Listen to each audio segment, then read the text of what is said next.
Hello and welcome to this episode of Comms Business Live, looking at why AI matters to resellers and how they can profit from it. I'm Charlotte, editor of Comms Business, and I'm delighted to be joined by Lisa Orford, Vice President for Contact Centre at 8x8. Welcome to the show, Lisa. Thank you, Charlotte. It's a pleasure to be here. And thanks for joining us. So Lisa has more than 15 years experience in contact centre operations, telecoms and product leadership. And in recent years, she's been focusing on improving the customer experience journey through strategic AI. As such, she knows a lot about bridging the gap between innovation and real business outcomes.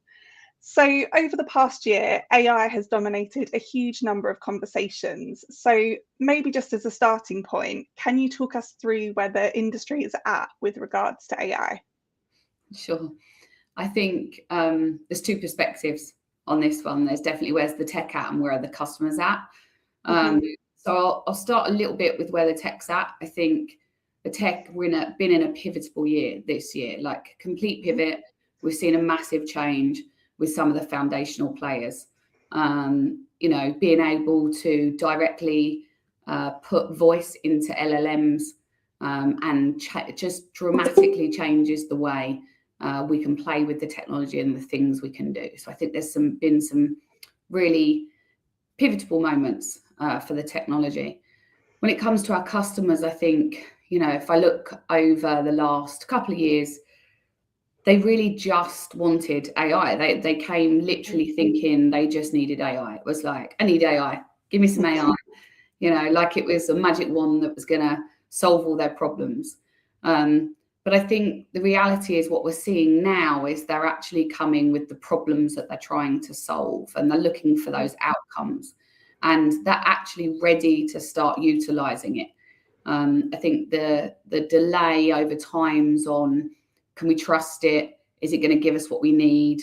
Or experimenting with it, that phase, I think we're still experimenting, but in a different way. The customers is almost over, and they're really starting to adopt now. More, we're going to see that curve change. I think that's really important. Absolutely. And what has 8x8's approach to AI been?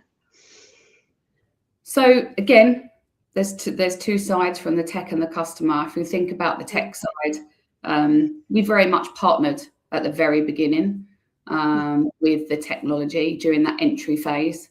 And we were watching the market, watching the tech, seeing how it changed. And as I alluded to, looked for that moment. And I think that moment's been really core for us to decide to do a lot more natively inside the application. Things we have done, however, is always make sure that the commoditized elements of AI, things like transcription, summarization, they were always at our foundational platform layer. So they were consumable to our customers and consistent to our customers and accessible to them.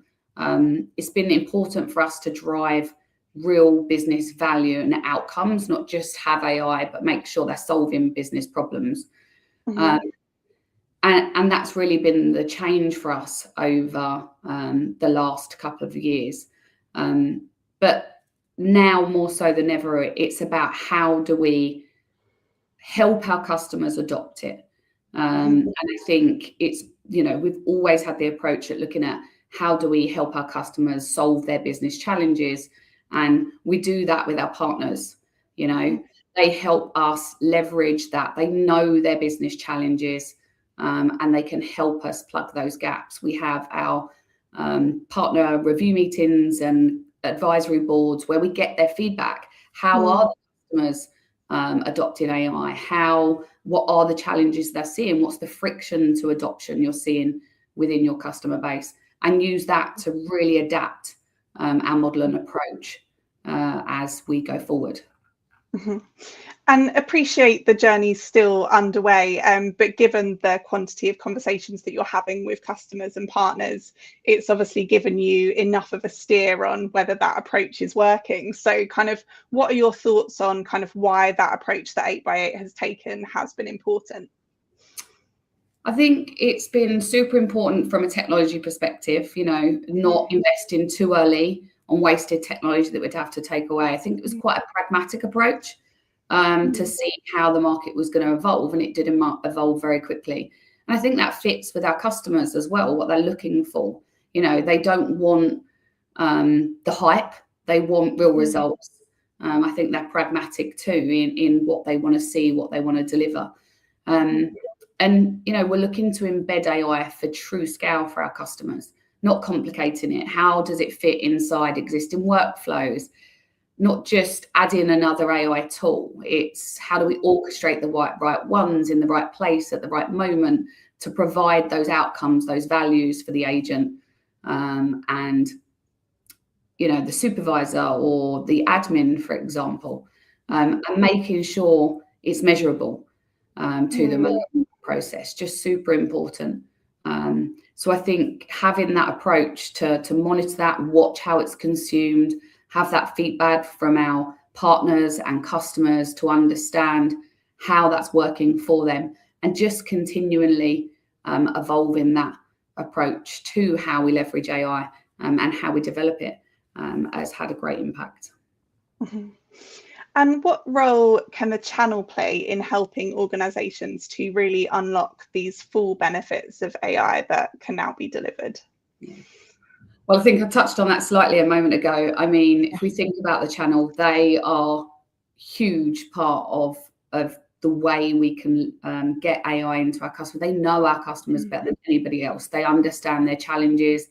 They know exactly what they need, what they don't need, you know, where they may have tried before and not succeeded, or where their biggest problems are within their organisation. And it's also helping them through that pilot, that experiment, that test, you know, guiding them through the right channels and to understand what's going to work and what's not for their business. Because at the end of the day, every business is unique, and every business has their own operational challenges that they want to face.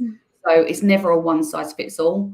And I think this is where the partners play a key role in helping understand the dynamic within that customer and the demographic that they're trying to serve and how that affects their business.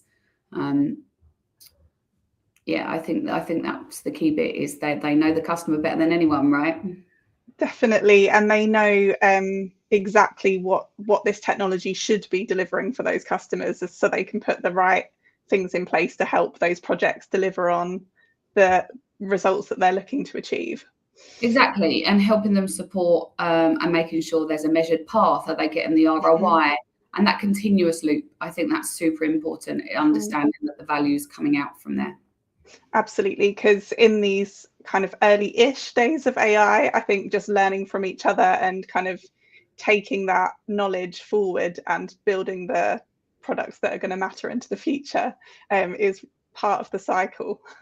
Absolutely. So kind of looking to the future, what can we expect in kind of 2026 and beyond? I think there's a lot of exciting stuff in the future. I can sit here and make lots of predictions about what I think it's going to do and how it's going to change it. But some of the key bits I think we'll see in 2026 is, as I said, some adoption of some real valid ways to do it. I think one of the things that we'll definitely see is organisations taking a real focus on their data. How can that be consumed? When we look at the conversations we have with our partners, you know, when we're starting to look at AI, the first thing we're all talking about is how that's going to connect to the data. Have they got the right data? Are they organised, right?